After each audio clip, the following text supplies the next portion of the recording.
Friday night. Yes, Coach Hall, comment, raise your hand, keep it on for me. How's everybody today? Good. Well, looking at the last game, I think there were a lot of positives in the game in terms of the way the players competed in the game. A really hard physical game.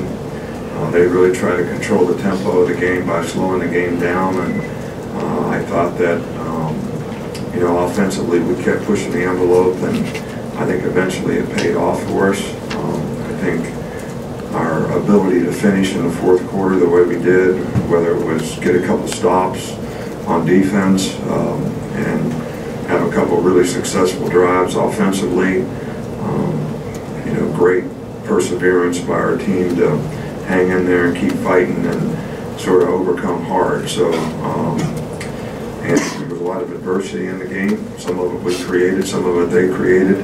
But the one thing we did is we responded and we kept playing in the game. I think looking ahead here this week, we need to focus on a lot of fundamental, technical execution at every position, whether it's offensive line, defensive backs, it doesn't really matter what position it is. I think there's a lot of things that we need to, that we can fundamentally execute with a little more consistency. And that's certainly going to be the focus in terms of what we try to get accomplished this week. You guys got the offensive players of the week, injuries. I think Ross will be out, for sure for this game, and then probably a medical decision after that as to where he is. Minka's going to be probably, day to day, this week as to what he can do and how he sort of can respond to this sort of lingering injury. The team that we play, Mercer, is a very well-coached team. They do a good job. They know what they want to do. They know how to do it. They do a good job of executing, and they've done a pretty good job all year long. And obviously, for us, we always want to technically do what we have to do to get our players in the best position to be able to have a chance to be successful in the game, and use this as an opportunity for us to go out and develop confidence in our execution by the knowledge and experience that we gain in this particular game. We'll start here in front with John Senior. Even this late in the season, can a team kind of grow? You guys are challenged from start to finish. State really kind of played well throughout the. Can you grow from that even this late in the season? I think you can always grow. I think you should always be looking forward, looking ahead at what you need to do to continue to improve, to develop team chemistry, togetherness. People's roles changes, guys change what they have to do, but it's sort of a work in progress all the time to try to continue to grow and develop as a team. And I think that's certainly what our focus needs to be if we want to finish the way we'd like to finish. Back with Cecil. Coach, you spoke after the game about Josh Jacobs, but if you could just expand on what having him at 100% and available does to the backfield rotation and to your options on offense. Well, I think Josh is a kind of an easy guy to create a role for because of his versatility as a player.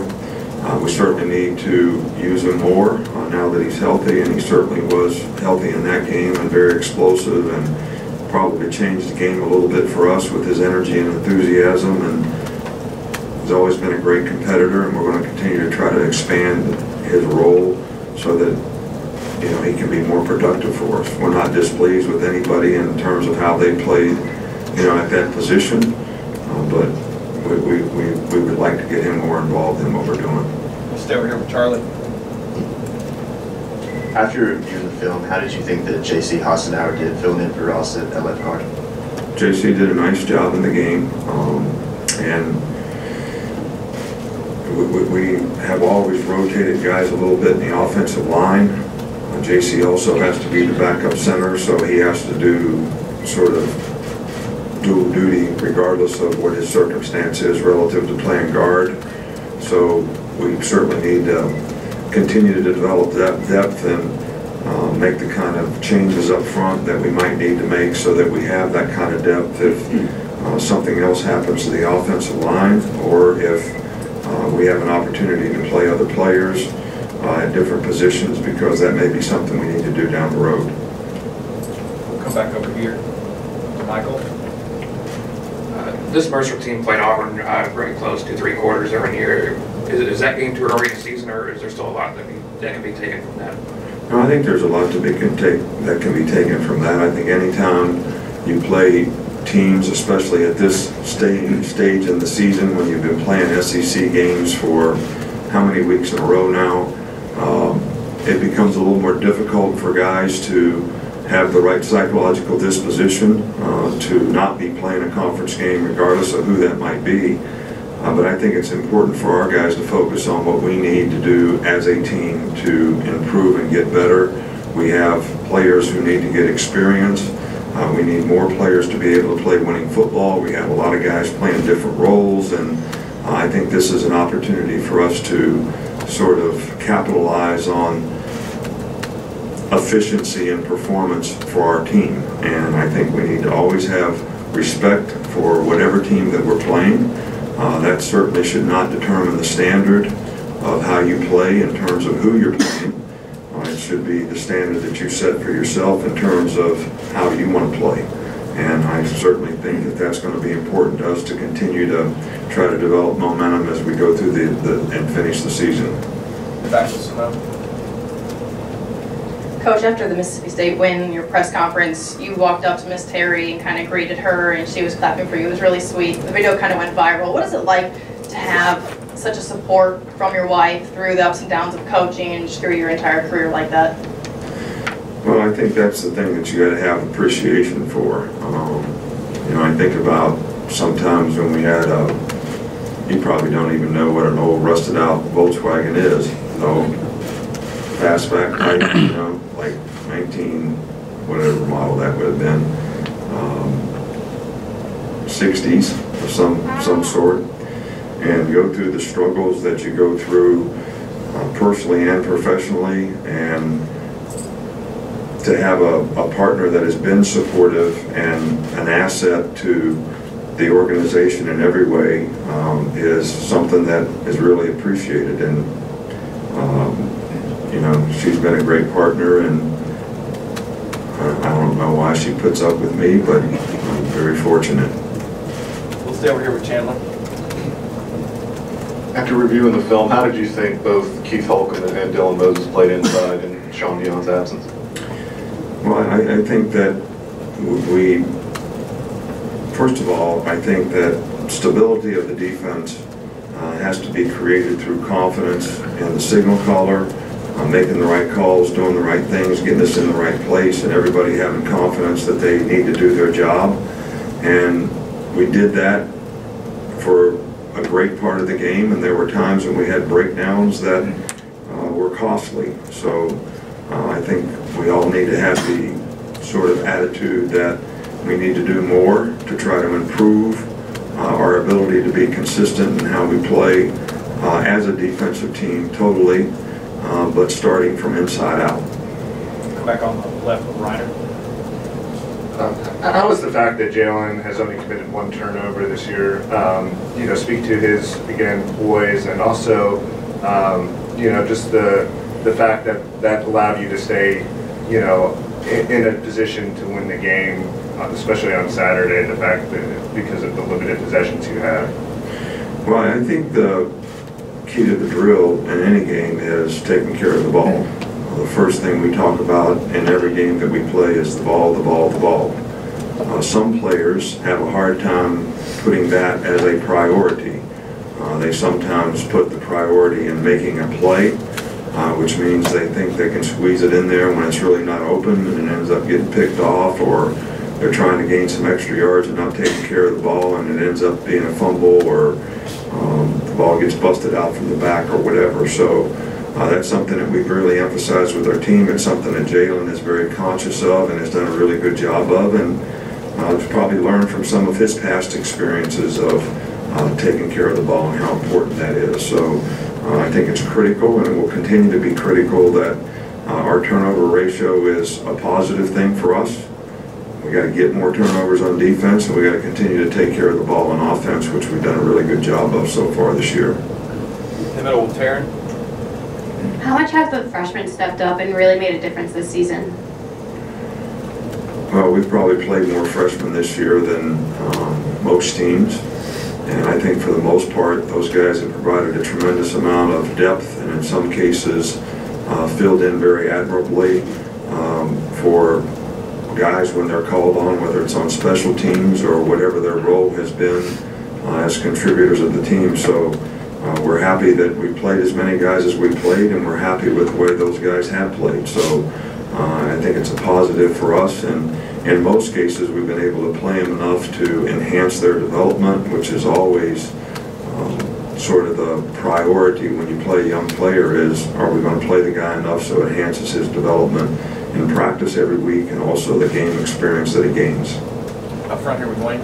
Coach, you talked about before hating to lose. You hate to lose. Jalen said the same thing a couple weeks ago. He hates to lose more than he loves to win. What's it like having your leader have that same mentality as you? Well, I think that all great competitors, not that I'm saying I'm a great competitor by any stretch of the imagination, but I think there's a certain amount of motivation that comes from what you want to accomplish and what you want to do and the standard that you want to do it to. But there's always that sort of competitive spirit that you want to come out on top and you want to be successful. And obviously in our sport, when you lose, you know, it's a sort of a reality check of, I didn't really do that. I didn't really get that done.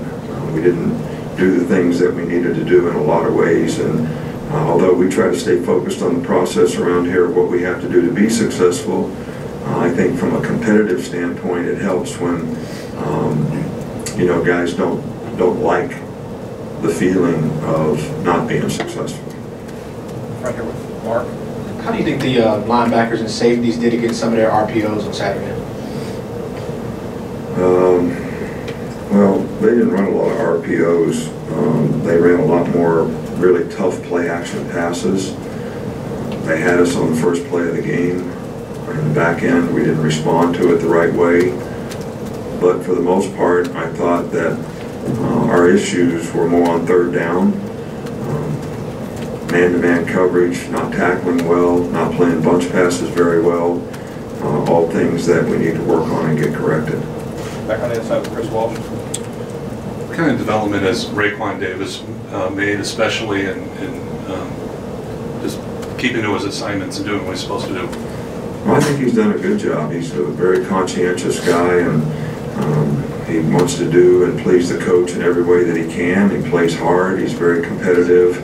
He gives a lot of effort, and he's played with a lot of toughness, and I think he's made a lot of progress throughout the course of the year. And we need to have more guys up front probably play with his kind of tenacious sort of attitude. I think that's what you'd like to see your whole defense play with. In the back with Joe.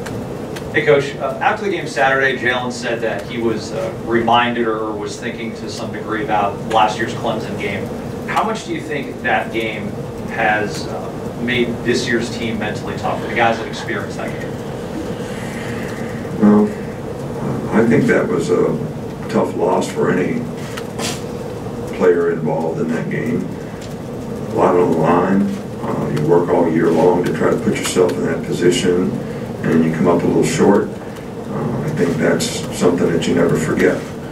So if that's something that helps guys sort of not want to have that feeling again, I don't think that's a bad thing. But I also think that we want our players to be very positive about how they approach what's in front of them and the opportunity that they have in terms of what's in front of them is a positive motivation as to what this team can accomplish, the standard that we want to play to, and what they can do better to do a little more to help our team be successful. And last two, Scott and then Alex. Nick, I know we talk about identity a lot, but I was wondering if, and I know this is part of identity, Hart resiliency that this team seems to have had to go through this whole year with injuries and everything kind of encompassed Saturday night getting through that? Have you identified the Hart resiliency of this team? Is it more special than you've seen in a while? Or? Well, I've been pleased with the way the guys have responded. One of the things that we talked about before this last game was, can you thrive on hard? Knowing that you're going to be in difficult circumstances and you're going to have hard things happen, whether it's in life or in a competitive sport, and are you going to respond the right way to that and look at that as an opportunity to thrive in a situation?